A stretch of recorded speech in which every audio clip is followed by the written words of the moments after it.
The Nittany Lions' chance for a victory over a top 10 team goes racing the other way in the final minutes. We battled. That's a good football team, but we didn't find a way to win the game. They haven't found a way to win in 4 of their last 5 tries, despite a gutsy performance from their QB and an all-out effort that leads to a good night's rest. I know I gave my team all. And when I do that, I know, you know what I'm saying, I'm at peace with myself and I can sleep at night. You can sleep sound out on the water during the Happy Valley Cruise. Find out how you can set sail to Bermuda with legendary players like Franco Harris to raise money for the Hope Gala. Nittany Game Week starts now.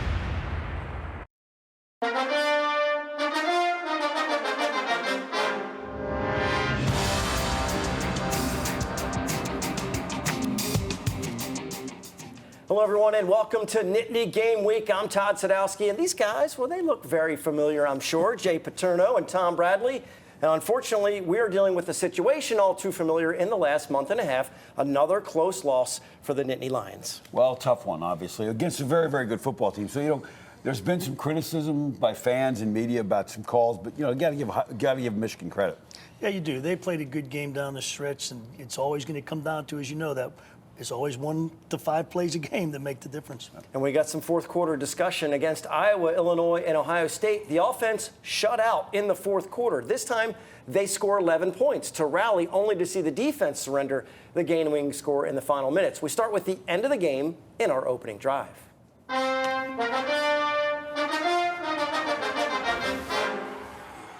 Penn State has been outscored 26-11 in the 4 losses in the fourth quarter, guys. Well, they've got to be able to hold the lead. You know, if you want to go down as a great defensive football team, you want people to respect you that way, you've got to be able to hold the lead in the fourth quarter. And that's been a little bit of a problem with what we call blown saves. Yeah, that's the one thing. If you're, like you said, if you're going to be great, you got to want that challenge. You got to say, okay, we're on the field, it's just us. Let's put this thing away. And here's the game-winning score as you thought, okay, they're going to get him, and he ended up taking it all the way. Of course, the offense had a chance to come back and do something, was not able to do anything offensively. Now, the defense should be frustrated, I guess, at the lack of offensive production over the season. This team could be 9-1. They know they didn't do their part, though, down the stretch against the Wolverines. 21 for defense, number 6 team in the country. You know what I mean? But it is what it is. You know, we let too much on the board anyway. We let them drive. I think they had 17 plays in the drill, so that's on us. You know, a lot of things is on us. Our first point on the opening drive actually merges with the second one. Michigan was able to put the ball in the end zone against the Nittany Lions, while Penn State shut down deep in Wolverines territory. No question. I thought Michigan's defense did a great job. We talked about them last week being solid, not giving up touchdowns in the red zone, and they were able to turn Penn State away, fake field goal. I don't argue with the call. Wasn't a well-designed fake per se, but again, Penn State tried some things. They just couldn't get it in there. Yeah, and that's the thing, you know, when you hold them, it's frustrating for an offense. You get down there and only get a field goal. So it works both ways. Penn State's been living on that, too, with their great red zone defense. Kind of got flipped on them this week. Well, we take a look at some of the situational football. There's the fake punt that was successful on the first drive. The fake field goal was not on the second drive. A lot of plays in that first quarter that they didn't cash into points. Yeah, when you run 33 plays to 6 in the first quarter and you're only up 3-0, I was at the game Saturday, and at the end of the first quarter, I said, oh, that's not a good sign. Coach Franklin was blunt about their lack of visits to the end zone. We got to find a way to score more touchdowns, obviously. In 2021, you got to be able to score touchdowns. So give Michigan a bunch of credit. We battled. That's a good football team, but we didn't find a way to win the game. Well, the script is flipped with Penn State as the team settling for 3. Of course, a lot of the reason they had issues scoring touchdowns is the immense pressure put on Sean Clifford. Even Jim Harbaugh acknowledged that Sean is one tough dude. He stopped his comments talking about his own QB to give credit to Clifford for hanging in there. No question. I mean, people talk about the 7 sacks, but it's also the other dozen times he was hit running with the football, and then other times when he got the ball out and got hit. Yeah, and it starts immediately. This is from the very first drive. Look at this as he actually bounces off the turf. I was really not sure he would survive the first series. He took a couple of really, really tough hits. You see it right there as they just land right on him. Well, you got to give him credit because he kept getting up and answering the bell. And like you said, there's hits that people don't even see, not just the sacks. It's the constant bumping, the constant getting thrown to the ground. And then he gets antsy too and wants to get rid of the ball a lot quicker. Sure, and you don't want to step up into the pressure to try and create more time for your play. So he just did an amazing job hanging in there. But you can't overlook the Scarlet Knights, guys. You got a couple of graphics here you want to talk about. No question. And when hopefully Rutgers is punting a lot. If you're a Penn State fan, watch this guy. 25% of his punts are inside the 10, 4 on the 1 yard line. So 108 straight without a touchback. That's pretty impressive. You know, the one thing, too, is you're going to see two great punters. I think it's a game where I don't think I've seen two guys with those kind of stats in one game. And if you look at Rutgers, they've been really good. Since Greg Schiano got back there, 6-3 on the road since 2020. So they're no stranger to having success on the road. Yeah, they want a signature win and would love for it to come at Beaver Stadium.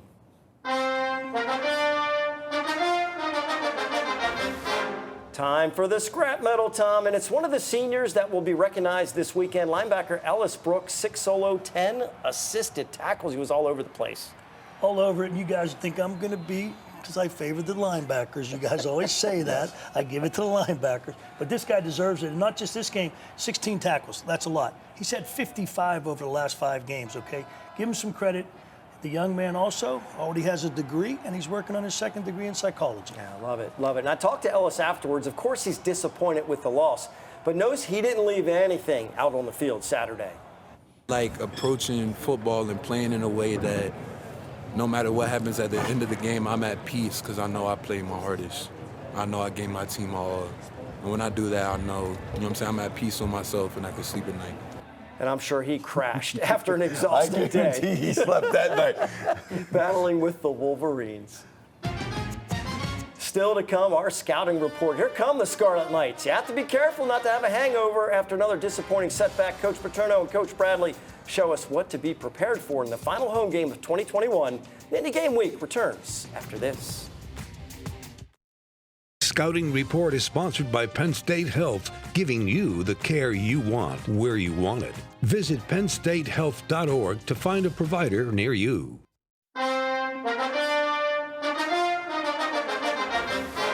We are back on Nittany Game Week. You can't get caught worrying about the game you just played against Michigan or the one coming up to finish the season at Michigan State. Rutgers is in between, and they demand a little more prep time and attention than in the past. Coach Paterno, Coach Bradley, tell us what's different about scouting the Scarlet Knights under Greg Schiano. Well, I think this is a team that plays very, very hard, whistle to whistle.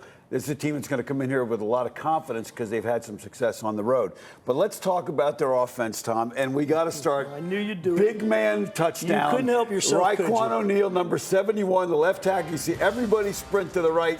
They lateral it back to him, and he scores. You got to watch the video. It's just a thing of beauty, Tom. How many times do you think he's going to play this over the course of his life? He actually has 2 touchdowns in his career. One from 4 yards out, one from 7 yards out. But look at the big man dive for the pylon. You got to love that. But we probably won't see that Saturday, but maybe we will. But turning into some other things now. Play action pass. This is a run team, but they've got to try and get the ball to different people because they don't have great playmakers, Tom. Yeah, that's the thing. They don't have the great playmaker. He got hurt earlier in the season. They've got to figure ways to get the ball moving downfield, get a big play. Nothing better than if you're running the ball well, get the play action going. And they're going to try and be creative. And then we talk about getting the ball to people. A lot of reverses, a lot of different formations. Here they're going to send everybody to the right, bring the receiver and the 2 guys out to the left, Tom. Yeah, and it's just a change-up. It's just a different way to get the ball in the playmaker's hand. Get on the perimeter of the defense is another way to do it. Yeah, especially a team that chases like Penn State. Now, talking about ways to get people involved, the Wildcat. You're going to see Johnny Langan do this, who they call him Johnny Football. And you got Pacheco, the running back, will do this. A lot of different Wildcat variations. I'll be shocked if you don't see some even new Wildcat variations this week to be able to run the football, shorten the game against Penn State. No question. It gives them a chance in the red zone. And then when you talk about all that, you talk about the quarterback run game, and they're going to use Vedral, the quarterback 0, who's going to, again, once you start chasing everything to get everybody chasing the side, the quarterback's going to keep it out the backside. Especially if the defense gets antsy because you're running the ball well and they're getting pursuit. And this is going to be a great change-up for him during the game. Yeah, and not a great runner, but a guy that can get you 10, 12, and move the chains and create enough of a problem for you in the run game if you're not paying attention. Now, let's take a look at their defense now. When you talk about defense, they are a lot of different coverages, a lot of different looks, and let's take a look at this now. They're going to really flow on the coverage. Tyreen Powell's a linebacker that made his first start last week against Indiana. Take a look at how he flows to the pass. They're going to double the slot guy. So if you see Dotson in there, they're probably going to double him up. And now the linebackers have to make plays. And here he makes a great play on this one. Yeah, you know, I see a lot of that at what I call double the star. They're going to figure a way to take Dotson out of this game and make Sean go other places. Yeah, and they did a good job against Dotson last year, 4 catches for 30 yards. Did a nice job, and I imagine you'll see some man coverage. And if you take a look at the next one of the things Greg Schiano has liked as a defensive coach over the years is to get pressure, 5-man rushes up front, playing man coverage behind. So I imagine they'll come up and challenge Penn State's guy with their nickel. Especially on third down. He'll get exotic on third down. The one thing Penn State wants to do is stay out of thirds and longs because that's not what you want to be in against this defense. Yeah, and they're 29%, giving up only 29% of third down conversions, which is one of the top numbers in the country. And finally, we just showed you now they come at you, they line up with 5 guys on the ball. They show you that man look behind them. Now they drop people out and bring guys off the edge again to confuse your quarterback and confuse your play caller on the sideline who's trying to signal plays in as they go. Exactly. You're not sure who's coming out of this also. You're going to get a little 3-man rush too. They're going to mix it up all day. Yeah, so for Penn State, it's going to be important to stay on schedule. Also for Rutgers, it's important to stay on schedule. And when you get the punt situation, you're looking at the best net punting team in the country. Penn State's second. But again, they spread you out, give a lot of speed guys, and this guy can really boom the ball, as we talked about earlier. No question. These are 2 great punters that you're going to be watching on Saturday.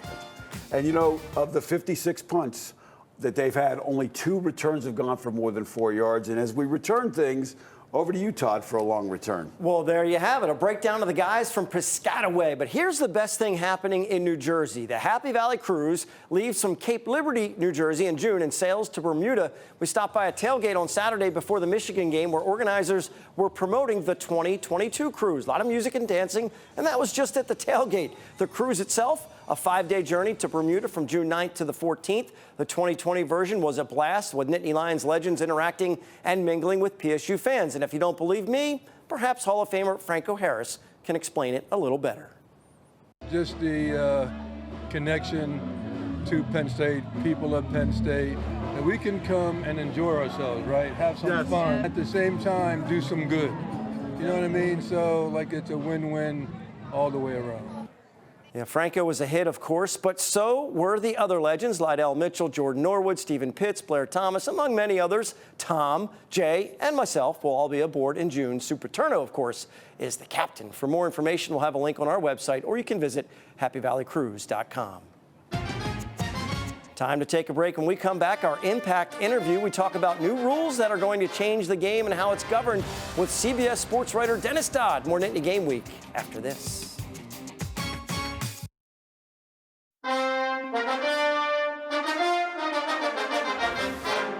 Back, time for our Impact interview. Now, we really enjoy having people on the show that make us smarter when we're talking with them. And our guest this week certainly qualifies. Senior writer for CBS Sports, Dennis Dodd, is with us to talk all things college football. And Dennis, thanks for joining us. We're going to get right to the educational portion of our interview. You have a ton of experience covering the NCAA, and it seems like more and more they're losing their teeth when it comes to governing over the sport. Tell us about the new draft constitution, how it impacts not only college football, but basketball too. Yeah, it's redoing the NCAA Constitution. It's a 43-page document that I think is in the front of the NCAA manual that, you know, first of all, why is it 43 pages spelling out what the NCAA does? And they basically boiled it down to like 19, I think. And it's going to be voted on in January at the NCAA convention. But the big part of it now is, what does it mean? The NCAA is giving a lot more power to the conferences and the divisions, Division 1, 2, and 3, to conduct business as they see fit. And I think the biggest thing is, and I'm about to write about it, 2 things. Enforcement, you know, what's that going to look like? And nobody really knows. That's like a Rubik's Cube. If you allow conferences to do their own enforcement or divisions, because it's so unfair now. And the other thing is, I think we're going to see a subdivision of FBS. I think it's coming, first time since 1978, when 1A and 1AA were created. for the same reasons. The schools in power are sick of sharing money with the smaller schools. That's a very blunt answer, but that's exactly why. They want to make their own rules for recruiting, for coaching sizes, for recruiting budgets, I would say. And if, as one person put it to me this week, if Alabama wants 75 coaches, let them have 75 coaches. You know, we're going to make do with 20. Well, to shift into this week, with Penn State playing Rutgers, how big a game is this for a 5-5 Rutgers team looking to make a bowl in just year or two under the second coming of Greg Schiano? And how important is for Penn State, just a game ahead of them at 6-4, to win this as well and stay ahead of them? Yeah, gosh, a couple of weeks ago, we were talking about 4 teams down the stretch in the SEC East and who was going to come out of it and what was going to happen in the playoff. And, you know, Penn State's not that team anymore. But, yeah, when you've got 8-4 is going to look a lot better than 7-5 at this point.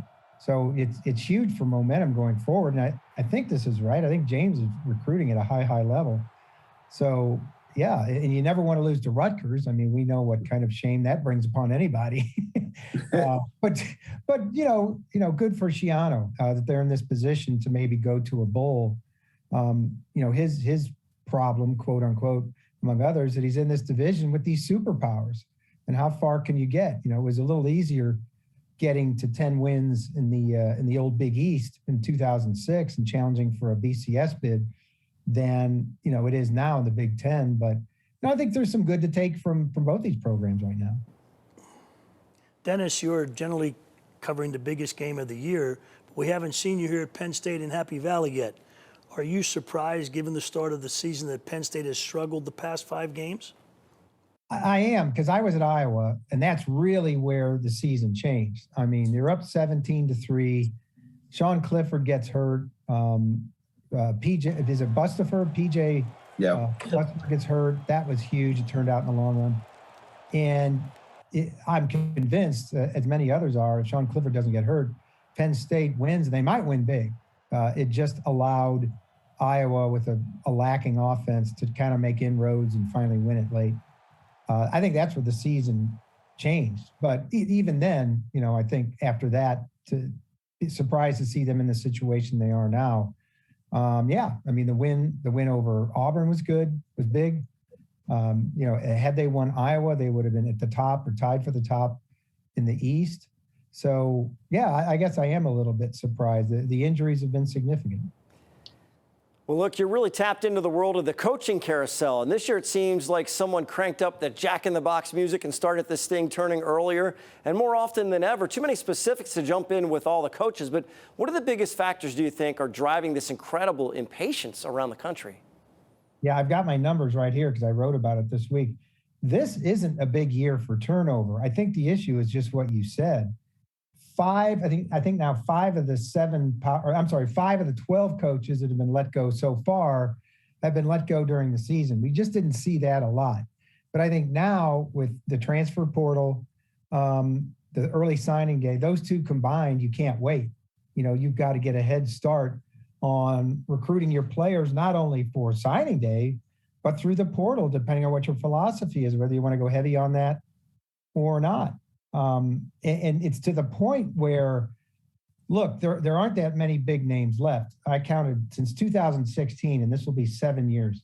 72 Power 5 jobs have changed hands. 48 out of the 65 Power 5 schools have had at least one change since then. That's 75% of the Power 5. But this year, the raw numbers aren't that big. Only 12 jobs open. Last year, in the COVID year, there were 18. In 2019 and 2016, there were 27 altogether. But we haven't seen, you know, these top 20 jobs open like LSU and USC. That just hasn't happened. In 18, Florida and A&M were open. I think we can say those are top 20 jobs. In 17, LSU, Oklahoma, and Texas were open. And everybody wants to know about LSU and USC. And I'm here to tell you, I don't know. I mean, if this stuff about Mel Tucker's true and he's going to stay at Michigan State long term, I don't know where either of those two turn. Good stuff. And we're going to step aside for the TV show to take a break. We will continue talking with Dennis Dodd. So if you want to see the entire conversation with one of the most knowledgeable reporters in the sport, make sure to go to NittanyGameWeek.com for the full interview, along with other web-exclusive content. Did you know Michigan is a popular topic for Nittany Lions fans on social media? Sure, they have bragging rights for this year. It didn't stop PSU fans from having some fun at the game. We check out the Pride Picks and wrap up the show when we return. We're heading into the final minutes on Nittany Game Week.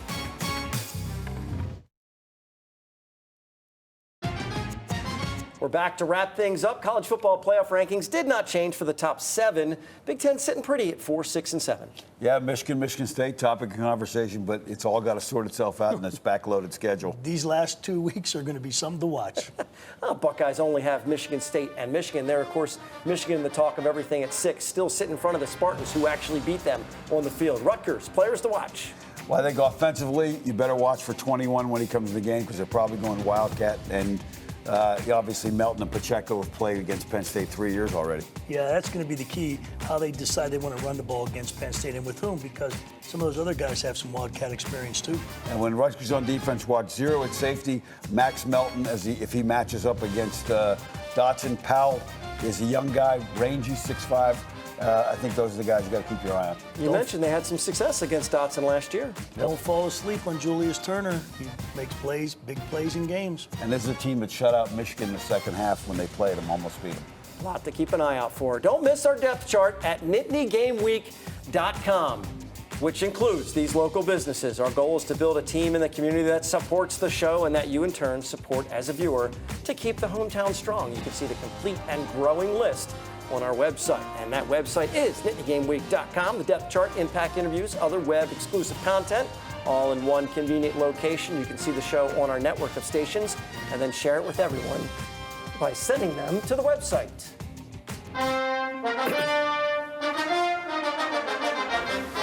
Got to hang with these guys. The players need the fan support all the way until the end, especially the seniors. We finish with some Pride Picks as Nittany Lions fans enjoy the last few games of the season in Happy Valley. For Jay and Tom, I'm Todd Sadowski. Thanks so much for watching Nittany Game Week. We'll see you next time.